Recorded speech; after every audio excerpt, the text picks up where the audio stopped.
प्रिय दोस्तों, यदि आप चैनल पर नए हैं तो चैनल को लाइक व सब्सक्राइब करें। जो आशा रहित है, जिसके मन और इंद्रियां वश में हैं, जिसने सब प्रकार के स्वामित्व का परित्याग कर दिया है, ऐसा मनुष्य शरीर से कर्म करते हुए भी पाप को प्राप्त नहीं होता और कर्म बंधन से मुक्त हो जाता है। अपने आप जो कुछ भी प्राप्त हो उसमें संतुष्ट रहने वाला, ईर्ष्या से रहित, सफलता और असफलता में संभाव वाला कर्मयोगी कर्म करता हुआ भी कर्म के बंधनों से नहीं बंधता है। हे अर्जुन, जैसे प्रज्वलित अग्नि लकड़ी को जला देती है, वैसे ही ज्ञान रूपी अग्नि कर्म के सारे बंधनों को भस्म कर देती है। हे अर्जुन, तुम सदा मेरा स्मरण करो और अपना कर्तव्य करो। इस तरह मुझ में अर्पण किए मन और बुद्धि से युक्त होकर निसंदेह तुम मुझको ही प्राप्त होगे। सभी प्राणी मेरे लिए बराबर हैं, न मेरा कोई अप्रिय है और न प्रिय, परंतु जो श्रद्धा और प्रेम से मेरी उपासना करते हैं वे मेरे समीप रहते हैं और मैं भी उनके निकट रहता हूँ। यदि कोई बड़े से बड़ा दुराचारी भी अनन्य भक्ति भाव से मुझे भजता है तो उसे भी साधु ही मानना चाहिए और वह शीघ्र ही धर्मात्मा हो जाता है तथा परम शांति को प्राप्त होता है। हे अर्जुन, तुम ये निश्चय पूर्वक सत्य मानो कि मेरे भक्त का कभी भी विनाश या पतन नहीं होता है। मैं ही सबकी उत्पत्ति का कारण हूँ और मुझसे ही जगत का होता है। काम, क्रोध और लोभ ये जीव को नरक की ओर ले जाने वाले 3 द्वार हैं, इसलिए इन तीनों का त्याग करना चाहिए। अर्जुन, तुम ज्ञानियों की तरह बात करते हो, लेकिन जिनके लिए शोक नहीं करना चाहिए उनके लिए शोक करते हो। मृत या जीवित, ज्ञानी किसी के लिए शोक नहीं करते। जैसे इसी जन्म में जीवात्मा बाल, युवा और वृद्ध शरीर को प्राप्त करती है, वैसे ही जीवात्मा मरने के बाद भी नया शरीर प्राप्त करती है। इसलिए वीर पुरुष को मृत्यु से घबराना नहीं चाहिए। न ये शरीर तुम्हारा है, न तुम शरीर के हो। यह अग्नि, जल, वायु, पृथ्वी, आकाश से मिलकर बना है और इसी में मिल जाएगा। परंतु आत्मा स्थिर है, फिर तुम क्या हो? आत्मा अजर अमर है। जो लोग इस आत्मा को मारने वाला या मरने वाला मानते हैं वे दोनों ही नासमझ हैं। आत्मा न किसी को मारता है और न ही किसी के द्वारा मारा जा सकता है। आत्मा न कभी जन्म लेती है और न मरती ही है। शरीर का नाश होने पर भी इसका नाश नहीं होता। तुम अपने आप को भगवान को अर्पित करो, यही सबसे उत्तम सहारा है। जो इसके सहारे को जानता है वह भय, चिंता, शोक से सर्वदा मुक्त रहता है। जैसे मनुष्य अपने पुराने वस्त्रों को उतारकर दूसरे नए वस्त्र धारण करता है, वैसे ही जीव मृत्यु के बाद अपने पुराने शरीर को त्याग कर नया शरीर प्राप्त करता है। शस्त्र इस आत्मा को काट नहीं सकते, अग्नि इसको जला नहीं सकती, जल इसको गीला नहीं कर सकता और वायु इसे सुखा नहीं सकती। जन्म लेने वाले की मृत्यु निश्चित है और मरने वाले का जन्म निश्चित है। अतः जो अटल है उसके लिए तुम्हें शोक नहीं करना चाहिए। परिवर्तन संसार का नियम है। जिसे तुम मृत्यु समझते हो वही तो जीवन है। एक क्षण में तुम करोड़ों के स्वामी बन जाते हो, दूसरे ही क्षण में तुम दरिद्र हो जाते हो। मेरा तेरा, छोटा बड़ा, अपना पराया, मन से मिटा दो, फिर सब तुम्हारा है, तुम सबके हो। हे अर्जुन, सभी प्राणी जन्म से पहले अप्रकट थे और मृत्यु के बाद फिर अप्रकट हो जाएंगे। केवल जन्म और मृत्यु के बीच प्रकट दिखते हैं, फिर इसमें शोक करने की क्या बात है? सम्मानित व्यक्ति के लिए अपमान मृत्यु से भी बढ़कर है। जो हुआ वह अच्छा हुआ, जो हो रहा है वह अच्छा हो रहा है, जो होगा वह भी अच्छा ही होगा। तुम भूत का पश्चाताप न करो, भविष्य की चिंता न करो। वर्तमान चल रहा है। युद्ध में मरकर तुम स्वर्ग जाओगे या विजयी होकर पृथ्वी का राज्य भोगोगे। इसलिए हे कौन्तेय, तुम युद्ध के लिए निश्चय करके खड़े हो जाओ। सुख दुख, लाभ हानि और जीत हार की चिंता ना करके मनुष्य को अपनी शक्ति के अनुसार कर्तव्य कर्म करना चाहिए। ऐसे भाव से कर्म करने पर मनुष्य को पाप नहीं लगता।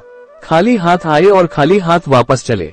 जो आज तुम्हारा है कल और किसी का था, परसों किसी और का होगा।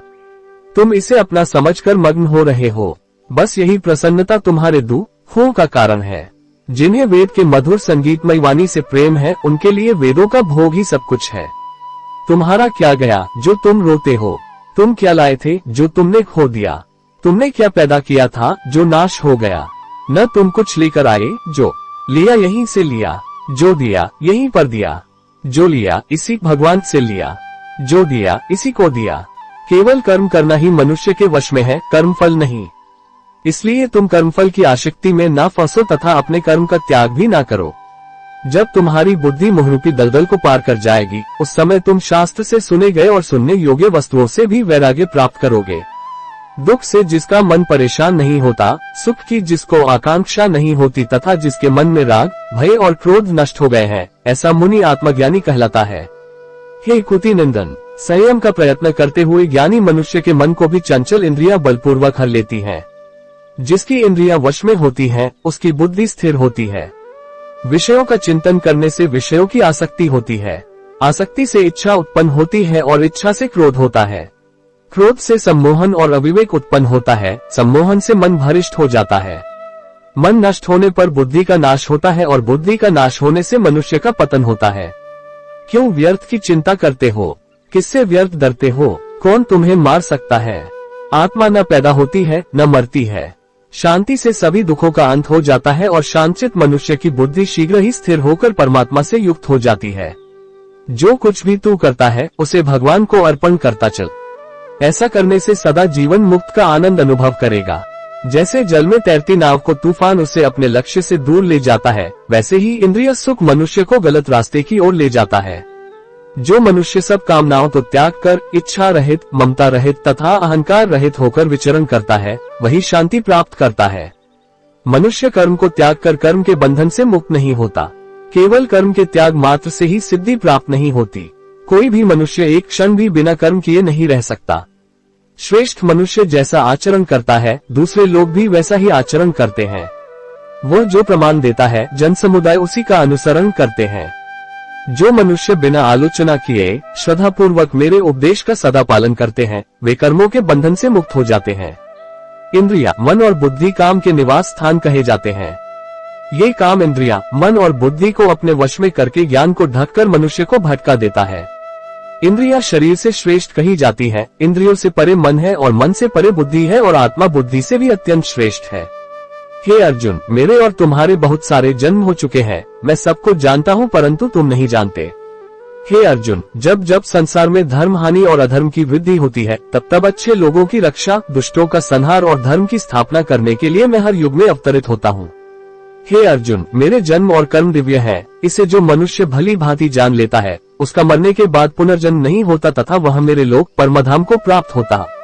हे अर्जुन, जो भक्त जिस किसी भी मनोकामना से मेरी पूजा करते हैं, मैं उनकी मनोकामना की पूर्ति करता हूँ। मनुष्य कर्म को त्याग कर कर्म के बंधन से मुक्त नहीं होता।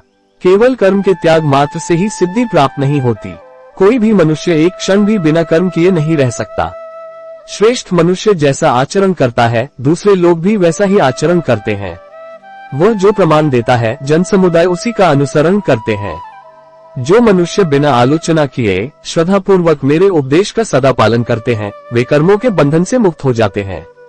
इंद्रिया, मन और बुद्धि काम के निवास स्थान कहे जाते हैं। ये काम इंद्रिया, मन और बुद्धि को अपने वश में करके ज्ञान को ढककर मनुष्य को भटका देता है। इंद्रिया शरीर से श्रेष्ठ कही जाती है। इंद्रियों से परे मन है और मन से परे बुद्धि है और आत्मा बुद्धि से भी अत्यंत श्रेष्ठ है। हे अर्जुन, मेरे और तुम्हारे बहुत सारे जन्म हो चुके हैं। मैं सबको जानता हूँ परंतु तुम नहीं जानते।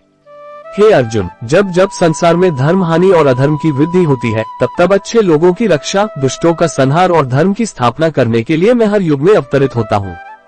हे अर्जुन, मेरे जन्म और कर्म दिव्य है। इसे जो मनुष्य भली भांति जान लेता है, उसका मरने के बाद पुनर्जन्म नहीं होता तथा वह मेरे लोक परमधाम को प्राप्त होता है। योजक चिन्ह। हे अर्जुन, जो भक्त जिस किसी भी मनोकामना